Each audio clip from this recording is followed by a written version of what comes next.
Okay, let's dive right into this explainer. Today, we're unpacking a really fascinating tension, the space where our deeply held democratic ideals actually meet personal faith. It's a topic that touches the very core of how we view our responsibilities as citizens. If you've ever found yourself wondering how spiritual principles can genuinely shape civil discourse and our civic duty, well, you're in the exact right place. We've got a lot of ground to cover, and the source material gives us a profound look at this dynamic. Let's get to it. Now, to kick things off, look at this powerful perspective from 65 years ago. President John F. Kennedy delivered a message that completely flips a pretty common assumption on its head. Drawing on long-standing theological teachings, the quote here argues that our foundational rights aren't just generous gifts handed out by the government. No, they actually originate from a divine source. And honestly, that perspective changes the whole shebang when it comes to how we view our liberty and where our true allegiance actually lies. So you might be asking, how do we actually define this liberty we've been given? The source material makes a really crucial distinction here, calling our fundamental freedom a freedom for excellence. Now, this isn't just your run-of-the-mill freedom of indifference, the idea that you can just do whatever you want, whenever you want, without any consequences. Instead, the text points out that it's the capacity, equipped with our human intellect, to actively and deliberately choose what is good and authentic. It's a freedom that holds us accountable, constantly seeking excellence, and ultimately freeing us to genuinely love and serve others. But that definition leads us to a pretty provocative question, and it's one that sits right at the heart of our explainer today. What happens when the will of the people evolves and becomes, well, immoral? Democracies are obviously governed by the collective will of the citizens, right? But our sources point out a huge vulnerability in a purely secular democracy. Human nature is flawed. Because people can be prone to selfishness or error, relying solely on the will of the people just isn't an infallible guide for running a country. Left entirely to its own devices without a higher moral compass, that collective will can easily drift into some really dangerous territory. And this brings us right to a stark contrast outlined in the texts. On one side, you have the will of the people, which, as the source notes, is totally fallible, it's temporary, and it's inclined to human weakness. But on the flip side, you have the will of God, which is characterized as objective truth, life, and entirely infallible.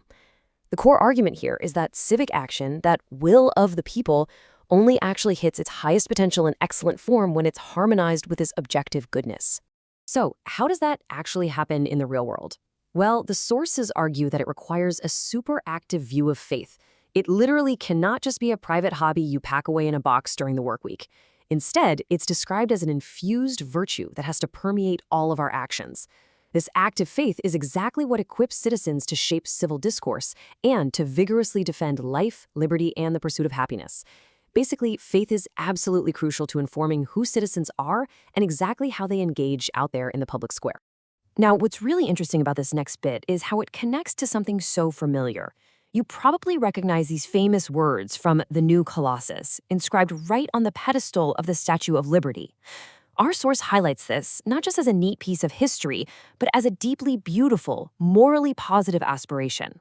It perfectly reflects a nation with faith baked into its foundations, expressing this genuine collective desire to welcome the stranger, protect human dignity, and really practice solidarity.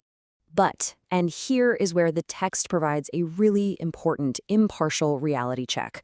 While those national aspirations are incredibly noble, there are strict limitations to what the state can actually pull off. The desire to perfectly care for all those huddled masses, the text argues it's only ever partially realizable in human history. State welfare and social programs are inconsistent, they're temporary, and they are entirely subject to the wild swings of economics, elections, shifting opinions, and even societal biases. They can give us a degree of rest, sure, but it is always fleeting. So where do we find that lasting peace? Well, this limitation points directly to a theological solution found in the Gospel of Matthew. The source makes this brilliant, creative connection between the huddled masses yearning to breathe free and the people who labor and are burdened in this biblical passage. The whole argument is that while a nation might offer a temporary harbor or a helpful welfare program, Christ alone provides the true, deep eternal rest that the human heart is fundamentally searching for. Let's be clear, though, because it's super easy to misunderstand this concept of rest. The text explicitly states we're not just talking about relieving external pressures or fixing material needs through state welfare. Not at all. True rest is about salvation. It's about ultimate security and entering into God's kingdom. We're talking about a profound sharing in divine life, and that is something that goes way, way beyond what any government policy or election cycle could ever hope to achieve. To really unpack this internally, the source takes a fascinating deep dive into early church fathers like St. Augustine and St. John Chrysostom. They explain that Christ's easy yoke isn't easy because it lets us off the hook and demands nothing. Actually, scratch that. It's light because God's grace fundamentally changes the human heart from the inside out. Instead of the heavy, miserable burden of our own selfishness pressing us down, Christ's yoke represents true liberty and sonship. The text argues that God's mercy makes obedience inwardly livable, which is exactly what frees us to be the kind of citizens who genuinely love our neighbors. And this brilliantly illustrates the daily reality of our choices, drawing right from St. Paul's writings. Basically, as individuals, we are standing at a crossroads between two very different paths. One is the desires of the flesh. That's the downward pull of our fallen nature, arrogance, laziness, that whole me-first mentality. The alternative is life in the Spirit, the upward pull of grace, defined by forgiveness, courage, and self-sacrifice. It's this constant, everyday tension between our secular instincts and our higher religious calling.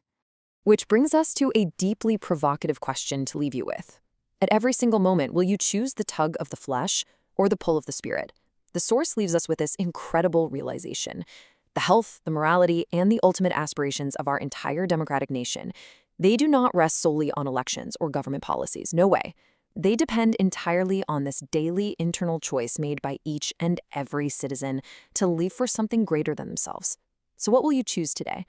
Thanks so much for joining me for this explainer. I hope it really helped illuminate the deep ties between personal faith and our civic duties. Catch you next time.